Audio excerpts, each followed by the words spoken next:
Il pourrait bien donner tort à Michel Sardou qui chantait l'histoire du paquebot France. Un homme s'est mis en tête de faire revivre en 2015 le mythique paquebot inauguré il y a 50 ans jour pour jour. Les nostalgiques n'ont pas oublié ce célèbre transatlantique, fierté nationale et symbole des 30 Glorieuses. Michel Izard et Hélène Massiot. Les quais du Havre étaient bondés, comme à chaque départ et chaque retour du France. Mais en ce mois de janvier 1962, c'est un moment émouvant que montrent les actualités.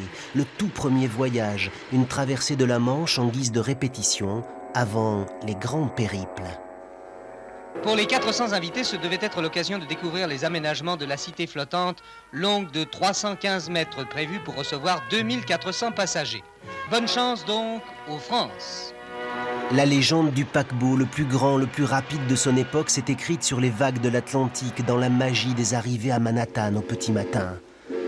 Sa carrière n'aura duré qu'une douzaine d'années, mais au-delà des regrets, le mythe survit au point de nourrir un projet fou, un nouveau France, navire de croisière cette fois, qui reprend la ligne des fameuses cheminées et défend une idée dans l'air du temps. Aujourd'hui, on entend parler partout du Made in France, de la réindustrialisation de la France.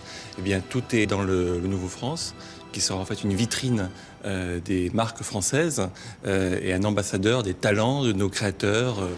Et voici un écho, le discours du général de Gaulle il y a 50 ans. Nous saluons l'une des grandes réussites que la technique française, présentement, offre en hommage à la patrie. Pour mettre à flot le nouveau rêve d'un France, il reste à trouver 400 millions d'euros.